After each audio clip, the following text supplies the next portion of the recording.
Hi, welcome to my channel. Let's just start this. Let's get this going. So today, we're talking A Song of Ice and Fire. The second book, A Clash of Kings. Now, I already did a video on the first book, A Game of Thrones. I will link it down below, but I'll be honest, it's not that good, so that's where we're at. So we're going to go over 3 things today. Number 1, plot summary. What happens in the book? Number 2, characters. How do they develop? What's interesting about them? And number 3, my thoughts, which you might not care about, so that's fine. I will put timestamps down below in the box. Plot. At the end of the last book, King Robert Baratheon died, as did Ned Stark, the Hand of the King. So Ned Stark died after discovering Joffrey was not Robert's true-born son. And actually all of Cersei's children are bastards of incest. So that's really fun. Joffrey claims the throne, but so do Robert's brothers Stannis and Renly, and Robb Stark is also declared king in the North. During this time, the North wants to become independent again, and Balon Greyjoy, who rules the Iron Islands, also claims himself king of the Iron Islands. So that's why they call this war the War of the Five Kings, because there's 5 kings. So it opens with a prologue showing Stannis at Dragonstone. He has the help of a foreign priestess called Melisandre. She worships the Lord of Light, and she thinks basically that Stannis is Azor Ahai, like reborn, who's sort of like a messiah type figure, I guess. I don't really know. So basically she thinks he's the second coming of Azor Ahai. She wants to help him, like whatever it takes, using her religion. Her religion is basically like dark magic, though, I think. So even though Stannis is older, his younger brother Renly actually has more support for the throne. But before they can go into battle with each other, Melisandre, this priestess woman, uses dark magic to create a shadow version of Stannis that like kills Renly. During this War of the Five Kings, Robb Stark wins several battles against the Lannisters in the war. He wins basically, I think, all of his battles against them in this book. You're doing amazing, sweetie.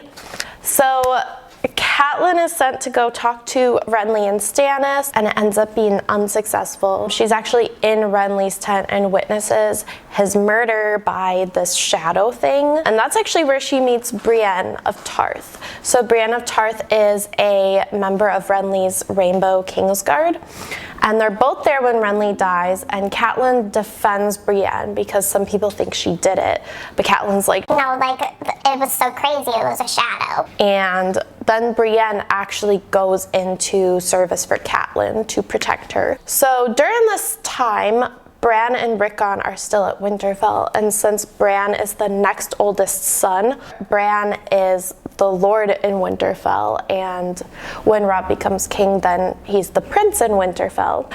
Bran and Rickon are back in Winterfell doing lord stuff, getting support, calling on their bannermen. At this point, he meets the Reeds, Mira and Jojen Reed, who are Howland Reed's children, I believe. Howland Reed is like a friend of Ned Stark. They meet Jojen and Mira Reed, and Bran finds out that Jojen has something called green sight, where he has like dreams and visions that come true.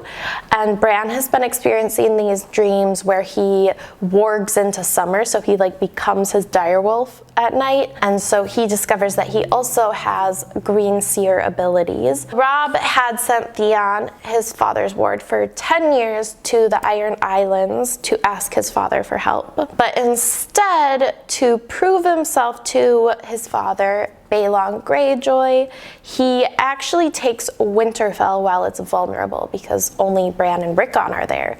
So he actually takes Winterfell knowing it's vulnerable and seemingly kills Bran and Rickon. We do find out that, like at the end of the book, that it's not Bran and Rickon that he's killed. It's like some other random kids of similar age and size.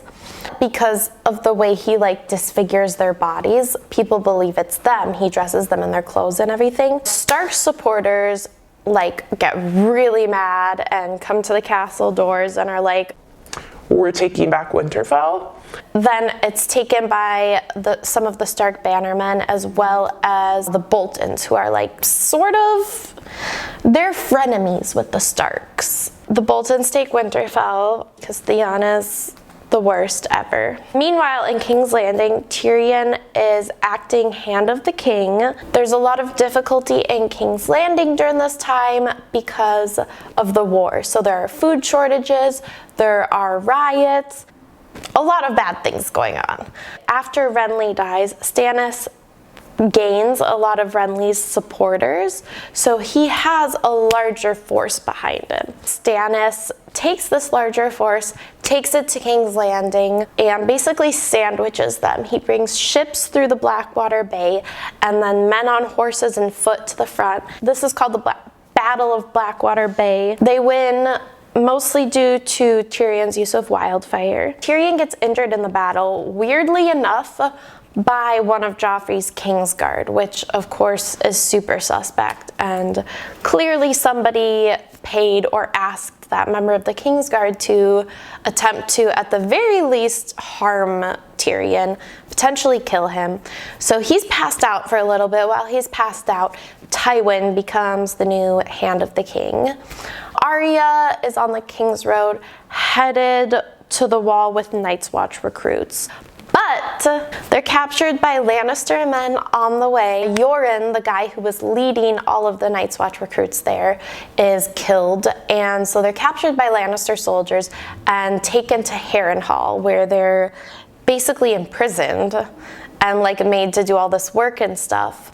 But Harrenhal is then taken over again by some Northmen and the Boltons, and Arya becomes cupbearer for Roose Bolton. So Arya eventually escapes with her friend Gendry, who is Robert Baratheon's bastard son, who is also a smith's apprentice, and Hot Pie, who was a baker's son, and they escape together in the middle of the night. And yeah. Oh, also in this book, Arya meets Jack and Hagar. He is one of the Night's Watch recruits, and she saves him during a fire, and then he ends up owing her 3 deaths because she saved him and 2 other men.